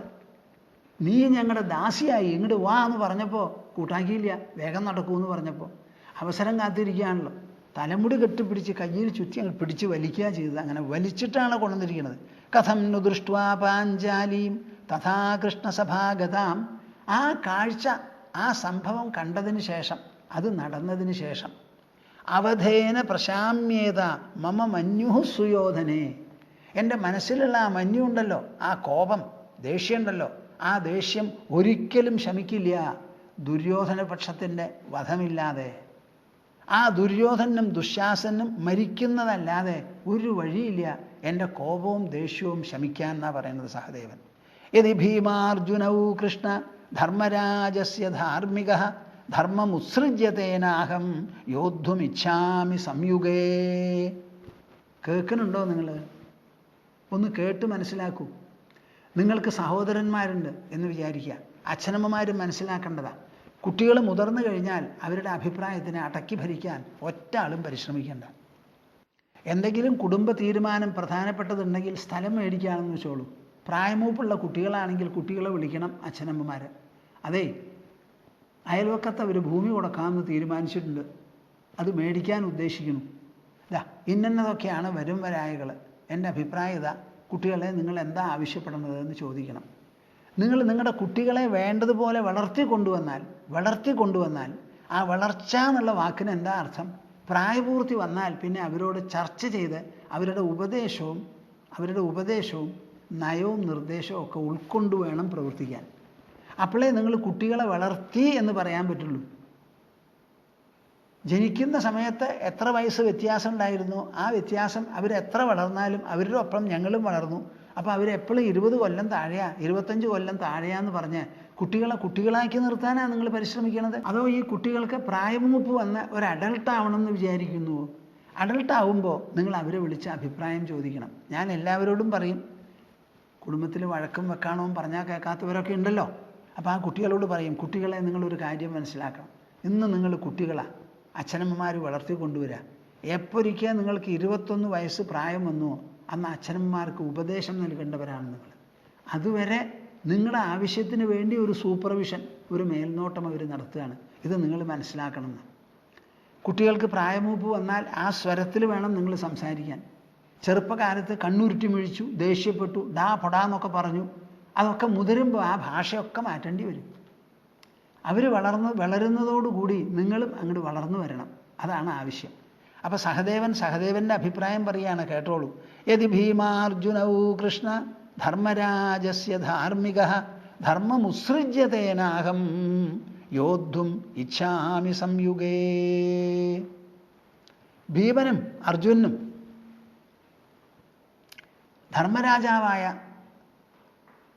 യുധിഷ്ഠിരനും എല്ലാവരും കൂടി യുദ്ധം ചെയ്യാതെ ഇരിക്കുന്നതാണ് ധർമ്മം എന്നൊരു തീരുമാനമെടുത്താൽ ഈ സഹദേവൻ അത് അംഗീകരിക്കാൻ പോകുന്നില്ല. ആ ധർമ്മം എനിക്ക് വേണ്ട എന്നേ ഞാൻ പറയൂ. ധർമ്മം ഉത്സൃജ്യ, അതിനെ പരിപൂർണമായി ത്യജിച്ച് തേനാഹം യോദ്ധുമിച്ഛാമി സംയുഗേ, ഞാൻ തന്നെ അവരോട് കൂടി യുദ്ധം ചെയ്തു. എന്തൊരു വാക്കാന്ന് നോക്കൂ. യതി ഭീമാർജുനൗ കൃഷ്ണ ധർമ്മരാജസ്യ ധാർമ്മിക ധർമ്മമുത്സൃജ്യതേനാഹം യോദ്ധുമിച്ഛാമി സംയുഗേ. അപ്പോൾ ഇവിടെ എത്ര പേരാ? ഇപ്പോൾ ഒരു ഭാഗത്ത് യുധിഷ്ഠിരൻ, മറുഭാഗത്ത് ഭീമൻ, പിന്നെ അർജുനൻ, നകുലൻ, സഹദേവൻ, 5 ആളായി. അതിൽ അർജുനൻ പറയുന്നു ക്ഷാത്രധർമ്മം, ഇതിൽ വധം ഒഴിവാക്കാൻ പറ്റില്ല. അതാണ് അർജുനൻ്റെ നിലപാട്. ഭീമൻ ആദ്യം പറഞ്ഞത് നിങ്ങളോട് ഞാൻ പറഞ്ഞു. നകുലൻ്റെയും വാക്ക് നിങ്ങൾ കേട്ടു, സഹദേവൻ. ഇനി നിർണായകമായിട്ട് നമുക്ക് ഒരാളുള്ളത് ദ്രൗപദിയാണ്. പലരും വിചാരിക്കും ദ്രൗപദിയുടെ അഭിപ്രായം എന്തിനാണ് എടുക്കുന്നത്, അവൾ സ്ത്രീയല്ലേന്ന്. മഹാഭാരതം അത് അനുവദിക്കുന്നില്ല. ദ്രൗപദി മാത്രമായിരുന്നു അവിടെ നിർണായകമായിട്ട് ആദ്യന്തം. ഈ 5 സഹോദരന്മാർക്കും അത് മനക്കരുത്തില്ലാത്തൊരു സ്ഥിതിവിശേഷ. എന്താ അതിന് കാരണം? നിങ്ങൾ ആലോചിക്കണം. ദ്രൗപദിയെ കല്യാണം കഴിച്ചു കൊണ്ടുവന്നതാണ് അവൾ. ഈ 5 സഹോദരന്മാർക്ക് ദുര്യോധനടക്കം എല്ലാവരും സഹോദരന്മാരാണ്. അപ്പം അവർക്ക് സാഹോദര്യം എന്ന് പറയുന്ന ഒരു രക്തബന്ധമുണ്ട്. ആ രക്തബന്ധം ദ്രൗപദിക്കില്ല. ദ്രൗപദി കല്യാണം കഴിച്ചിരിക്കുന്നത് പഞ്ചപാണ്ഡവന്മാരെ. ആദ്യം അർജുനന് അമ്മയുടെ ആജ്ഞപ്രകാരം 5 പേരും ഒരുപോലെ ഭർത്താക്കന്മാരായി. അവരോടുകൂടി മാത്രമേ ദ്രൗപദിക്ക് ബന്ധമുള്ളൂ. ഈ സഹോദരത്വം എന്നുള്ള പേരിൽ പഞ്ചപാണ്ഡവന്മാരുടെ മനസ്സിൽ ബാധിക്കുന്നത് പോലെ, അതിനെ സ്വാധീനിക്കുന്നത് പോലെ, ആ മനസ്സുകൾ 5 പ്രതികരിക്കുന്നത് പോലെ ദ്രൗപദിയുടെ കാര്യത്തിൽ എന്തിനു പ്രതികരിക്കണം? ദ്രൗപദി സഹോദരിയായിരുന്നെങ്കിൽ ഈ നിറഞ്ഞ സദസ്സിൽ പിടിച്ചു വലിച്ചു കൊണ്ടുവന്നിട്ടും ഉണ്ടാവില്ല. മരുമകളായതുകൊണ്ടാണ് അവരിങ്ങനെ പെരുമാറിയത്. സഹോദരിയാണെങ്കിൽ രംഗമാകെ മാറിയിട്ടുണ്ടാവും. ആ സഹോദരി തന്നെ ഒരുപക്ഷെ ചെകിടത്തൊരടിയടിച്ചിട്ടുണ്ടാവും ദുശ്ശാസനെ. എന്താ? ആ രക്തബന്ധത്തിന് ആ സ്വാതന്ത്ര്യമുണ്ട്. ഇവിടെ ആ സ്വാതന്ത്ര്യമില്ല. അപ്പം ആ ദ്രൗപദിയുടെ ഒരു നിലപാട് വളരെ പ്രധാനപ്പെട്ട നിലപാടാണ്. ആ ദ്രൗപദിയാണ് ഇവരെല്ലാവരും കൂടി ഒരു കരുവാക്കിയിരിക്കുന്നത്. എന്തുമാത്രം അപമാനിച്ചു എന്നുള്ളത് നിങ്ങൾ ആലോചിക്കണം. അപ്പം ദ്രൗപദിയുടെ വാക്യം വളരെ പ്രധാനമാണ്. ഇപ്പോൾ കൃഷ്ണൻ എന്ന് നിങ്ങൾ പറയുന്നുണ്ടെങ്കിൽ ആ കൃഷ്ണൻ്റെ മനസ്സിൽ ഏറ്റവും തങ്ങി നിൽക്കുന്നത് ദ്രൗപദിയോടുള്ള സംഭാഷണമാണ്. നിങ്ങൾക്ക് മനസ്സിലാവും, ഏറ്റവും അധികം തങ്ങി നിൽക്കുന്നത് ദ്രൗപദിയാണ് കൃഷ്ണൻ്റെ മനസ്സിൽ. അപ്പം ഞാൻ രുക്മിണിയുടെ കാര്യം നിങ്ങളോട് പറഞ്ഞുവല്ലോ. കൃഷ്ണൻ്റെ ജീവിതത്തിൽ ആ രുക്മിണിക്കുള്ള സ്വാതന്ത്ര്യം, സമയോചിതമായിരിക്കുന്ന മനസ്സാന്നിധ്യം, ഒരു ഭക്തനെ അനുഗ്രഹിക്കുന്ന സമയത്ത് പോലും മതീന്ന് പറഞ്ഞ് കൈ കടന്നു പിടിച്ചു. അപ്പം അതിനുള്ള അർഹത, അവകാശം, അധികാരം, വിവേകമുണ്ടെങ്കിൽ അത് നിങ്ങളൊക്കെ കല്യാണം കഴിച്ച ഭർത്താക്കന്മാർക്ക് വലിയൊരു മുതൽക്കൂട്ടായിത്തീരണം. സമയസന്ദർഭങ്ങൾ വരുമ്പോൾ അവർ ചിലപ്പോൾ പൊട്ടിപ്പുറപ്പെട്ട് സംസാരിച്ചു എന്നൊക്കെ വരാം, പൊട്ടിത്തെറിയൊക്കെ ഉണ്ടാവും. അതൊക്കെ സമാധാനപ്പെടുത്തി അത്ര പാടില്ല എന്ന് പറയാനുണ്ടാവണം. ഞാനൊരു സംഭവം പറയാം. കൽക്കട്ടയിൽ ഞാൻ സഞ്ചരിക്കുക. അപ്പോൾ എൻ്റെ കൂടെ ഉണ്ടായിരുന്നു ഒരു ഭക്തൻ. അദ്ദേഹത്തിൻ്റെ പേര് PK നമ്പ്യാർ എന്നായിരുന്നു. ഭാര്യയുടെ പേര് സാവിത്രി എന്നാണ്. കൽക്കട്ടയിലെ ഒരു വലിയ സ്ഥാനം മാനമൊക്കെ ഉണ്ടായിരുന്ന ആളാണ്, ആൻഡ്രൂൾ ആൻഡ് കമ്പനിയിൽ. അപ്പം ഞങ്ങൾ മൂന്നാളും കൂടി ഇങ്ങനെ സഞ്ചരിക്കുകയാണ്. അദ്ദേഹത്തിൻ്റെ ഗൃഹത്തിലേക്ക് എന്നെ കൂട്ടിക്കൊണ്ടു പോവുക. അപ്പം നമ്പ്യാരും ഉണ്ട്, സാവിത്രി ഉണ്ട് കൂടെ. അപ്പം നമ്പ്യാർ എന്നോടൊരു കഥ പറയുക. അദ്ദേഹത്തിന് വലിയൊരു ഡ്യൂക്ക് കാറൊക്കെ ആയിരുന്നു അന്ന്, എന്ന് കൊല്ലങ്ങൾ മുമ്പ്, കുറേ കൊല്ലങ്ങൾ മുമ്പ്. അപ്പോൾ ആ കാറിൽ വഴിക്ക് വെച്ച് പെട്രോൾ കഴിഞ്ഞു എന്ന് പറഞ്ഞ് ഡ്രൈവർ നിർത്തിയത്രേ. അപ്പോൾ നമ്പ്യാർ ഒരു കണക്ക് മേധാവിയാണ്, കോസ്റ്റ് അക്കൗണ്ടൻ്റായിട്ട് അങ്ങനെ ചെയർമാനൊക്കെ ആയതാണ്, മാനേജിങ് ഡയറക്ടറൊക്കെ ആയതാണ്. വണ്ടി അങ്ങോട്ട് നിന്നപ്പോൾ ഉടനെ അദ്ദേഹത്തിന് ഒരു അധികാരിയാണല്ലോ, രണ്ട് കാര്യമാണ്. ഒന്നാമത് തൻ്റെ ഡ്രൈവറാണിത് ചെയ്തിരിക്കുന്നത്, രണ്ടാമത് ആ ചെയ്തതിൽ കണക്ക് സംബന്ധിച്ച് ചില അർത്ഥങ്ങളും ചില ഉള്ളടക്കങ്ങളും ഉണ്ടാവും. അപ്പോൾ ഉടനെ കണക്കാക്കി, എത്രയാണ് പെട്രോൾ അടിച്ചത്, എന്നാ അടിച്ചത്, ആ പെട്രോൾ കഴിയാൻ തക്ക വിധത്തിലുള്ള മൈലേജ് ഇവിടെ ഓടിച്ചു കഴിഞ്ഞോ ഇല്ല, പിന്നെ എന്താ ഈ വഴിയിൽ നിന്നത്. അപ്പോൾ നോക്കിയപ്പോൾ അതിലൊരു തിരിമറിയുണ്ട്. ഇത്ര ലിറ്റർ പെട്രോൾ അടിച്ചു എന്ന് പറഞ്ഞൊരു ബില്ലുണ്ടാക്കി. അത്ര ലിറ്റർ പെട്രോൾ അടിച്ചിട്ടുണ്ടെങ്കിൽ ആ കാറിന് ഇനിയും 10-25 കിലോമീറ്റർ ഓടാനുള്ള സമയമുണ്ട്. അതാണ് നിന്നിരിക്കുന്നത്. അത് കണ്ടപ്പോൾ കണ്ണൊക്കെ ഒന്ന് ചുവന്നു. ആഹാ, ഇപ്പം തന്നെ ഇതിന് നടപടി എടുത്ത് കളയാൻ ഡിസ്മിസ് ചെയ്യാമെന്ന് അങ്ങനെ പറഞ്ഞ് പുറപ്പെട്ടപ്പോൾ സാവിത്രി പറയുകയാണത്രേ, അത്രയ്ക്ക് കഠിന ശിക്ഷ കൊടുക്കണ്ട, വിളിച്ച് പറഞ്ഞാൽ മതി എന്ന്. അങ്ങനെ സാവിത്രി പറഞ്ഞതുകൊണ്ട് അയാളെ ഞാൻ ഡിസ്മിസ് ചെയ്യാതെ ഇരുന്ന് കാര്യം പറഞ്ഞ് മനസ്സിലാക്കി ഗൗരവം കൊടുത്തു എന്ന് പറഞ്ഞു. ഇതാണ് നിങ്ങളുടെ ദൗത്യം. സ്ത്രീകളുടെ ദൗത്യം എന്ന് പറഞ്ഞാൽ അവരെപ്പോഴും ഒരു പോഷക രൂപത്തിൽ വേണം പ്രവർത്തിക്കാൻ. വേറെ ആരും അറിയില്ലല്ലോ. നിങ്ങൾക്കുള്ള സ്വാതന്ത്ര്യം ഭർത്താവിനോട് വേറെ ഒരാൾക്കും ഉണ്ടാവില്ല, അമ്മയ്ക്കും ഉണ്ടാവില്ല, അച്ഛനും ഉണ്ടാവില്ല. ഒരുമിച്ച് കഴിഞ്ഞുകൂടുന്നവരാണ്, പരസ്പരം വികാരങ്ങളും എല്ലാം അന്യോന്യം അറിയാം. അങ്ങനെ ഇരിക്കുന്ന കൂട്ടർക്കുള്ള സ്വാതന്ത്ര്യം വേണ്ടതുപോലെ വിനിയോഗിക്കുക തന്നെ വേണം. അതാണ് രുക്മിണി അവിടെ വിനിയോഗിച്ചത്. എന്നാൽ ഭാരതത്തിലുള്ള പറച്ചിൽ എങ്ങനെയാ, ഇവിടെ സ്വാതന്ത്ര്യമൊന്നുമില്ല, സ്ത്രീകൾ അടിമയാണ്. ഞാനൊരു അടിമത്വവും അവർക്ക് കാണുന്നില്ല. അവർ സ്വയം അടിച്ചേൽപ്പിച്ച അടിമത്തം ഇവിടെയുള്ളൂ. പുരുഷന്മാർ നിങ്ങൾ അടിമകളാണെന്ന് പറഞ്ഞാൽ നിങ്ങൾ എന്തിനത് അംഗീകരിക്കണു? അതിൻ്റെ ആവശ്യം എന്താ? നിങ്ങൾ കൊടുത്താലേ അവർ ഭക്ഷണം കഴിക്കുള്ളൂ. നിങ്ങൾ വെടുപ്പാക്കി വെച്ച വീടേ അവർക്ക് വൃത്തിയായിട്ടിരിക്കുള്ളൂ. നിങ്ങൾ പ്രസവിച്ച കുട്ടികളെ അവരുടെ കുട്ടികളായിട്ടുള്ളൂ. ഇനി അവർ പ്രസവിക്കാനൊന്നും പോണില്ല, ഗർഭപാത്രവും ഇല്ല അവർക്ക്. അപ്പം നിങ്ങൾ ആര് പറഞ്ഞു? നമ്മുടെ പുരാണ ഇതിഹാസങ്ങൾ എടുത്തു നോക്കൂ, സ്ത്രീകൾക്കുള്ള സ്ഥാനം എത്ര വലിപ്പമുള്ളതാണെന്ന്. നമ്മുടെ ദേവി ആരാധകന്മാർക്കറിയാം. പ്രകൃതി പിടിച്ച് ബുദ്ധിമുട്ടുണ്ടായി സർവ്വതും കഴിഞ്ഞു തോറ്റു എന്നുണ്ടെങ്കിൽ അപ്പോഴാണ് മഹിഷാസുരമർദ്ദിനി എന്ന് പറഞ്ഞൊരു അവതാരം.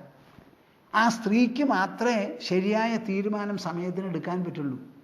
ഒരു കുട്ടിയെ ത്യജിക്കണമെങ്കിൽ ത്യജിക്കാൻ, അല്ല മറ്റു വല്ല വിധത്തിലും കൈകാര്യം ചെയ്യണമെങ്കിൽ ചെയ്യാൻ അമ്മയ്ക്കൊരു തീരുമാനമെടുക്കാൻ സാധിക്കും. ഇവിടെയും നമ്മൾ കാണുന്നത് ആരാ? നമ്മൾ ചർച്ച ചെയ്യുന്നത് പാണ്ഡവന്മാരും കൗരവന്മാരും അവർ തമ്മിലുള്ള റിലേഷൻഷിപ്പും പെരുമാറ്റവും ഒക്കെയാണ്. ആരാ ഈ പാണ്ഡവന്മാരും കൗരവന്മാരും? വ്യാസദേവൻ്റെ പേരക്കിടാങ്ങൾ. ഈ വ്യാസദേവൻ എന്താ ഈ കുരുവംശത്തിൽ സന്താനമുണ്ടാവാൻ കാരണം? ഒറ്റ വാക്കാണ്. ചിത്രാംഗതനും വിചിത്രവീരനും സന്താനമില്ലാതെ മരിച്ചുപോയി, വിധവകളായി. സന്താനമില്ലെങ്കിൽ പിന്നെ എന്താ വഴി? സിംഹാസനത്തിലിരിക്കാൻ ആരെങ്കിലും വേണം. ആദ്യമായിട്ട് ഭീഷ്മനോട് പറഞ്ഞപ്പോൾ ഭീഷ്മൻ കൂട്ടാക്കിയില്ലല്ലോ. അപ്പോൾ വ്യാസദേവനെ ആളെ അയച്ചു വരുത്തി. വ്യാസദേവൻ ഞാനൊരു മഹർഷിയാണ്, തപസ്വിയാണ്, എന്നോടിത് പറയരുത് അമ്മയെന്നൊക്കെ പറഞ്ഞു. അവസാനം അമ്മ പറഞ്ഞു, അമ്മ പറഞ്ഞാൽ മകൻ കേൾക്കണം, അമ്മയ്ക്ക് മീതെ ഒരു ഗുരുവില്ല, അതുകൊണ്ട് പുത്രോത്പാദനം ചെയ്തേ തീരുള്ളൂ എന്ന് പറഞ്ഞപ്പോൾ വ്യാസദേവൻ കയ്യുകൂപ്പി അംഗീകരിച്ചു അത്.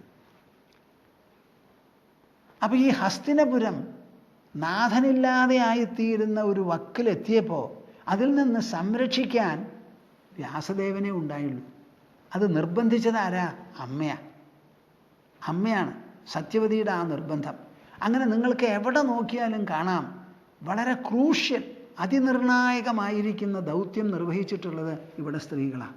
സാധാരണ സ്ത്രീകൾക്ക് അവർക്ക് പണ്ടവും പാത്രവും സാരിയും മതി, അത് കാര്യം വേറെ, അധപ്പതിച്ചു പോവാണ്. പക്ഷേ സ്ത്രീകളുടെ ഉള്ളിൽ ആ മഹത്വമുണ്ട്, ആ ശക്തിയുണ്ട്. സമയോചിതമായ മനസ്സാന്നിധ്യത്തോടു കൂടി പ്രവർത്തിക്കാൻ അവർക്ക് സാധിക്കും. സാധിച്ചിട്ടുള്ള കഥകളാണ് ഇവിടെ കൂടുതലും. അത് നല്ലപോലെ മനസ്സിലാക്കണം. ഒരു സീതയെ പറ്റി നമ്മൾ പറയണം, ഒരു ദ്രൗപദിയെ പറ്റി നമ്മൾ പറയണം. അവരുടെ ദൗത്യം എന്തായിരുന്നു എന്ന് കാണൂ. ഇതാ അതിൽ നിർണായകമായിട്ടുള്ള സംവാദമാണ് ദ്രൗപദിയും കൃഷ്ണനുമായിട്ട്. ആ ദ്രൗപദി പറയുകയാണ്, സാഹം കേശഗ്രഹം പ്രാപ്ത പരിക്ലിഷ്ട സഭാം ഗത പശ്യതാം പാണ്ഡുപുത്രാണാം ത്വയി ജീവതി കേശവാ. നമ്മൾ കൃഷ്ണനെ പറ്റി പലതും പറയുന്നുണ്ടല്ലോ. കൃഷ്ണപരമാത്മാവ്, മഹാവിഷ്ണു, അവതാരമൂർത്തിയായിട്ടാണോ ഇപ്പോൾ ദശാബ്ദങ്ങളായി അദ്ദേഹം ജീവിക്കുന്നു, സംസാരിക്കുന്നു. എന്ത് നിലയ്ക്കാണ് സംസാരിക്കുന്നത്? ബാക്കി ഏത് ഫ്രണ്ടിനോടും സംസാരിക്കുന്ന മാതിരി, സ്നേഹിതനോട് സംസാരിക്കുന്ന മാതിരിയാണ് കൃഷ്ണനോടുമുള്ള സംസാരം. അപ്പോൾ ഇതിന് മുഴുവൻ കൃഷ്ണൻ ലഭ്യനാണല്ലോ. അവരുടെ കൂടെ നിന്ന് സംസാരിക്കുന്നു, ഊണ് കഴിക്കുന്നു, വിശ്രമിക്കുന്നു, സംവദിക്കുന്നു, ചോദ്യങ്ങളും ചർച്ചകളും നടത്തുന്നു, എന്തെങ്കിലും ആവശ്യപ്പെട്ടാൽ അത് ചെയ്തു കൊടുക്കുന്നു. യുദ്ധത്തിൽ നിർണായക പങ്ക് വഹിച്ചുകൊണ്ട് ദൗത്യത്തിന് വേണ്ടി പുറപ്പെടുന്ന രംഗമാണ്. നിങ്ങൾക്ക് എന്നോട് എന്തെല്ലാം പറയണമോ പറഞ്ഞോളൂ, നിങ്ങൾക്ക് വേണ്ടിയിട്ടാണ് ഞാൻ പോണത്, എനിക്ക് വേണ്ടിയിട്ടല്ല. എനിക്കൊരഭിപ്രായം ഉണ്ടാവാം, അത് നിങ്ങളുടെ നന്മയും ഭദ്രതയുമാണ്. അപ്പോൾ വേണ്ടതൊക്കെ പറഞ്ഞോളൂ എന്ന് പറഞ്ഞ് അങ്ങനെ കേൾക്കാണ്ടിരിക്കുക. അപ്പോൾ ദ്രൗപദി ഉള്ളു തുറന്ന് സംസാരിക്കുക. ഇങ്ങനെ സംസാരിക്കാൻ നിങ്ങളെല്ലാവരും പഠിക്കണം. മിണ്ടാപ്പൂച്ചികളാവാൻ പറ്റില്ല. വാചാലത വേണ്ടത് ഭർത്താവിനോട് സമയസന്ദർഭമനുസരിച്ച് സംസാരിക്കാനും കുട്ടികളോട് സംസാരിക്കാനും. പക്ഷേ എന്ത് സംസാരിക്കുമ്പോഴും ഒരു കാര്യം നിങ്ങൾ ഉറപ്പുവരുത്തണം. ഒരാളോട് സംസാരിക്കുമ്പോൾ ആ ആളുടെ നന്മയ്ക്കും അഭിവൃദ്ധിക്കും സാഫല്യത്തിനും വേണ്ടി വേണം സംസാരിക്കാൻ. കുട്ടികളെ നിങ്ങൾ വളർത്തുന്നുണ്ടെങ്കിൽ ആ കുട്ടികൾ നന്നാവത്തക്ക വിധത്തിൽ വളർത്തൂ. അവരെ കേടുവരുത്താവുന്ന തരത്തിൽ വളർത്തരുത്. ഒരടി അടിക്കുക അല്ലെങ്കിൽ ഒന്ന് ശകാരിക്കുകയോ ചെയ്യുകയാണെങ്കിൽ ആ ചെയ്യുമ്പോൾ നിങ്ങൾ എങ്ങനെ ചെയ്യണം? ആ കുട്ടിയുടെ നന്മയ്ക്ക് എന്ത് വേണമോ അത് ചെയ്യണം. എനിക്കിഷ്ടതാണ് എന്ന് പറഞ്ഞ് ചെയ്യരുത്. ഇതായിരിക്കണം എപ്പോഴും നമ്മുടെ മാനദണ്ഡം. സാഹം കേശഗ്രഹം പ്രാപ്ത പരിക്ലിഷ്ട സഭാം ഗത പശ്യതാം പാണ്ഡുപുത്രാണാം ത്വയി ജീവതി കേശവ. ആ ദ്രൗപദി എത്ര സ്വാതന്ത്ര്യത്തോടു കൂടി ഉള്ളു തുറന്ന് മനസ്സുരുകി സംസാരിക്കണമെന്ന് നിങ്ങൾ മനസ്സിലാക്കും. പലപ്പോഴും സ്ത്രീകളും മിണ്ടാറില്ല. അവരുടെ മനസ്സിൽ കഴിയുന്നത് ഭർത്താക്കന്മാരും അറിയില്ല. അങ്ങനെ ആയാൽ പറ്റില്ല. വേണ്ട സമയമുണ്ട്. ഇങ്ങനെ പറഞ്ഞും കേട്ടും വേണം മനുഷ്യൻ നന്നാവാൻ, മനസ്സ് വികസിക്കാനും. അപ്പോൾ ഓർമ്മയില്ലേ, കേശഗ്രഹം പ്രാപ്ത, എൻ്റെ തലമുടിയിലാണ് കടന്നു പിടിച്ചത് ദുശ്ശാസനൻ. എന്നോട് ചോദിച്ചിട്ടല്ല, എൻ്റെ തലമുടിയിൽ കടന്നങ്ങോട്ട് പിടിച്ചു. അത് പിടിക്കാനുള്ള അർഹത, അവകാശം അവന് എവിടുന്ന് കിട്ടി? എൻ്റെ ചോദ്യത്തിന് ആ സദസ്സ് മുഴുവൻ മറുപടി പറഞ്ഞില്ലല്ലോ. അവരുടെ അവകാശം ശരിയാണെങ്കിൽ ആ സദസ്സ് മുഴുവൻ അംഗീകരിക്കട്ടെ. എൻ്റെ ചോദ്യം ഞാൻ ചോദിച്ചു. എന്നെ കടന്നു പിടിക്കുന്നതിന് മുൻപ് നിന്നെ ഞാൻ കടന്നു പിടിക്കാൻ പോണു, നിനക്കത് ശരിയാണെന്നുണ്ടോ തെറ്റാണെന്നുണ്ടോ എന്നൊരു അഭിപ്രായം ചോദിച്ചില്ല. നമ്മൾ ഇന്നത്തെ കാലത്ത് പ്രോസിക്യൂഷൻ ഒരു കേസെടുത്ത് കഴിഞ്ഞ് കുറ്റം ചുമത്തി ചാർജ് ഷീറ്റ് ഉണ്ടാക്കി. ആദ്യമായിട്ട് ചോദിക്കുന്നത് എന്താ? ജഡ്ജ്, ഈ കുറ്റം നിങ്ങൾ സമ്മതിക്കുന്നുണ്ടോ എന്നാ. ഇല്ല എന്ന് പറഞ്ഞാൽ കേസ് പിന്നെ ചർച്ച ചെയ്യണം അവിടെ. അപ്പം ആരെയാണോ ഈ പിടിച്ചു വലിക്കാൻ പോണത്, പ്രത്യേകിച്ചും ഒരു സ്ത്രീ, ആ സ്ത്രീ ഇവരുടെ കളിയിൽ ബന്ധപ്പെട്ടവളല്ല. അവരെ കളിച്ചതാരാ? 5 പേര്. ആ 5 പേരിൽ ദ്രൗപദി ഉണ്ടായിരുന്നു? ഇല്ലല്ലോ. ഇപ്പോൾ അവിടെ ഭീമൻ, അർജുനൻ, നകുലൻ, സഹദേവൻ അവരൊക്കെ മിണ്ടാതിരുന്നത് എന്തുകൊണ്ടാണ്?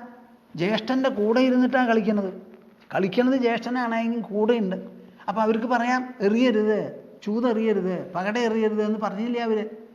ഓരോന്നും വച്ചപ്പോൾ എന്നെ വയ്ക്കരുത്, എന്നെ പന്തയം വയ്ക്കരുത് എന്ന് അവർ പറഞ്ഞില്ല. ദ്രൗപദി ആ കൂട്ടത്തിൽ പെടില്ല, അവർ അകലെയാണ്. അപ്പം ദ്രൗപദിയെ പന്തയം വയ്ക്കുന്ന സമയത്ത് ദ്രൗപദിയോട് അവർ ചോദിച്ചോ? യുധിഷ്ഠിരാദികൾ ചോദിച്ചില്ലല്ലോ. അവരോട് പെട്ടെന്ന് വന്ന് പറയുകയാണ്, നിന്നെ പന്തയം വെച്ചു, എന്നിട്ട് നീ നഷ്ടപ്പെട്ടു, അതുകൊണ്ട് നീ എൻ്റെ ദാസിയായി. ആരായി ഈ ദാസ്യം കൽപ്പിച്ചു കൊടുത്തത്? അവരതിനെയാണ് ചോദ്യം ചെയ്യുന്നത്.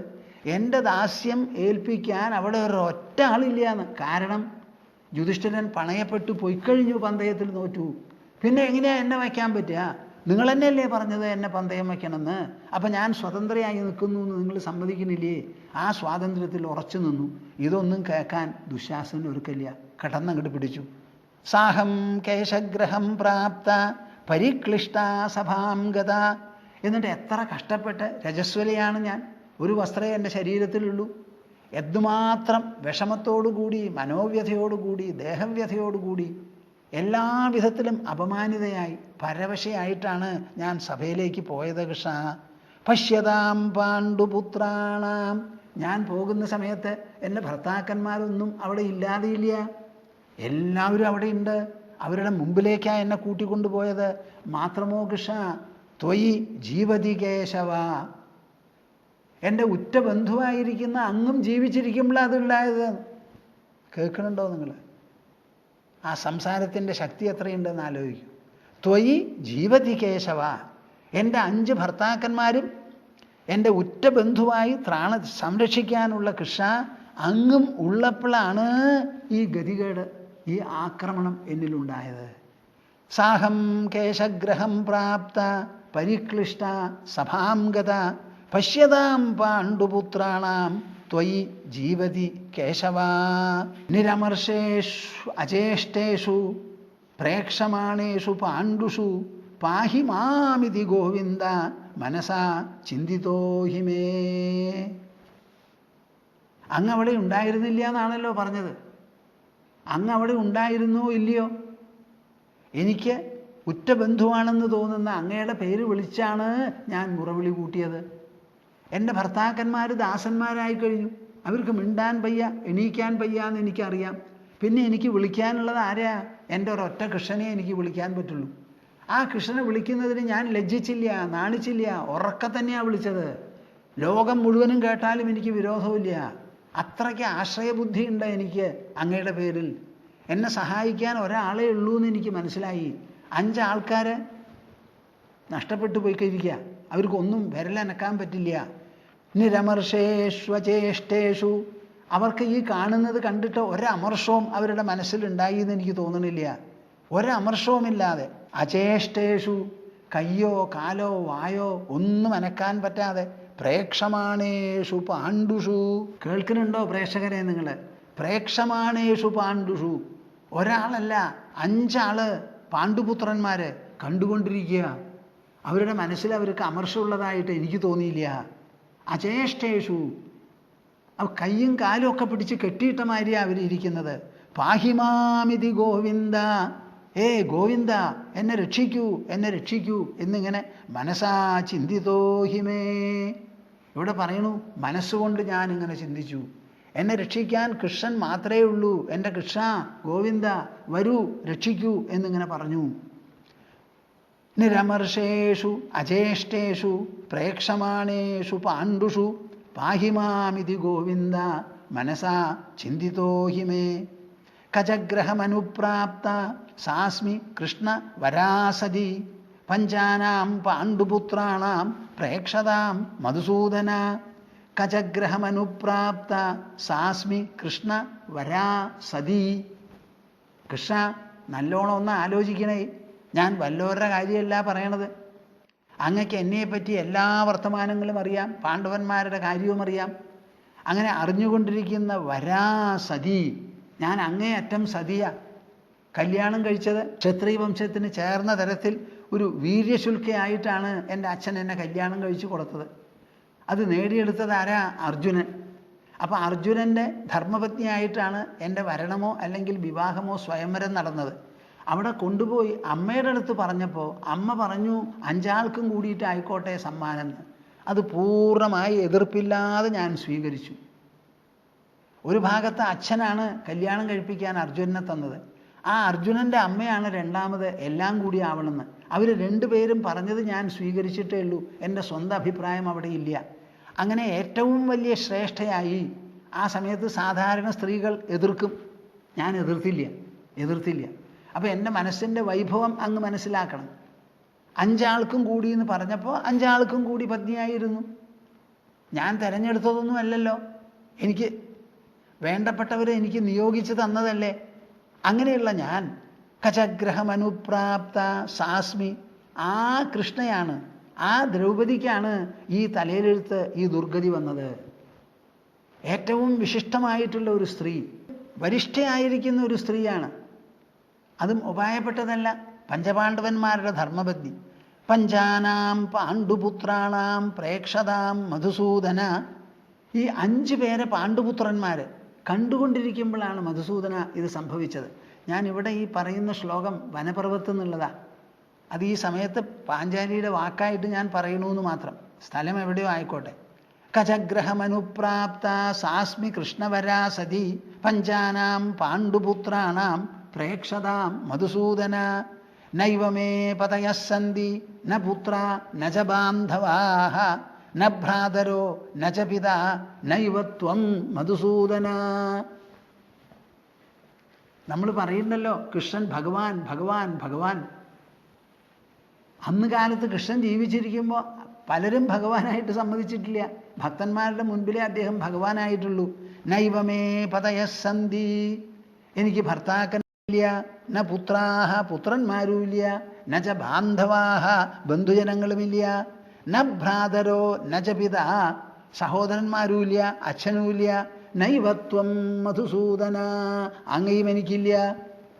ഉണ്ടെങ്കിൽ എനിക്ക് ഈ ഗതികേട് വരുമോ എന്നാൽ അതിൽ നിന്ന് നിങ്ങൾ മനസ്സിലാവുന്നത്, നിങ്ങളൊക്കെ പറയും കൃഷ്ണൻ വസ്ത്രം കൊടുത്തു, കൃഷ്ണൻ വസ്ത്രം കൊടുത്തു എന്നാണ് പറയുന്നത്. ആ കൃഷ്ണനോടാണ് പറയുന്നത് അങ്ങയില്ല എന്നെ സഹായിക്കാൻ, ഒരാളും ഇല്ല എന്ന്.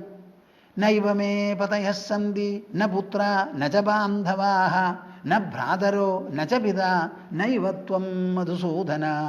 ചതുർഭിഃ കാരണൈഃ കൃഷ്ണ ത്വയാ രക്ഷ്യാസ്മി നിത്യശഃ സംബന്ധാത് ഗൗരവാത് സഖ്യാത് പ്രഭുത്വേനൈവ കേശവ. ആ സ്ത്രീ സംസാരിക്കുന്ന ആ സമ്പ്രദായം നോക്കൂ. നിങ്ങൾ കൃഷ്ണനോട് ഇങ്ങനെ സംസാരിക്കാൻ ഒരുക്കുണ്ടാവുമോ? പെറുപിറുക്കരുത്, ലഹള കൂട്ടരുത്, കരയരുത്. കാര്യം പറയണം, അത് സ്ഫുടമായിട്ട് പറയണം, കാര്യകാരണങ്ങളോട് പൊരുത്തപ്പെടുത്തി സംസാരിക്കണം. ചതുർഭിഃ കാരണൈഃ കൃഷ്ണ ത്വയാ രക്ഷ്യാസ്മി നിത്യശഃ. 4 കാരണമാണ് കൃഷ്ണ, എന്നെ അങ്ങ് രക്ഷിച്ചേ തീരൂ. നിത്യശഃ, ഒരു സ്ഥലത്തും പഴുതുണ്ടാവരുത്. അപ്പം ഞാൻ അങ്ങോട്ട് പോയി ഇങ്ങോട്ട് പോയി എന്നൊന്നും പറയാൻ പാടില്ല. രക്ഷിച്ചേ തീരുള്ളൂ. 4 അതിന് കാരണം. അങ്ങ് എന്നെ രക്ഷിക്കണം, ഞാൻ അങ്ങയാൽ രക്ഷിക്കപ്പെടേണ്ടവളാണ്. സംബന്ധാത് ഗൗരവാത് സഖ്യാത് പ്രഭുത്വേനൈവ കേശവ. ആദ്യത്തത് എന്താ? സംബന്ധം. എന്താ ഈ സംബന്ധം? കൃഷ്ണൻ്റെ അച്ഛൻ്റെ സഹോദരിയുടെ മക്കളാണ്, കുന്തിയുടെ മക്കളാണല്ലോ. അപ്പം ആ ഒരു ബന്ധം സംബന്ധാത് ഗൗരവാത്. പിന്നെ ഈ ദ്രൗപദി എന്ന് പറയുന്നത് ആരാ? സാധാരണ ഒരു സ്ത്രീയല്ല, മന്ദരയെ പോലെ ഒരാളല്ല. ദ്രൗപദിക്ക് ഒരു സ്ഥാനമുണ്ട്, ഒരു മാനുണ്ട്. പഞ്ചപാണ്ഡവന്മാരുടെ ധർമ്മപത്നിയാണ്.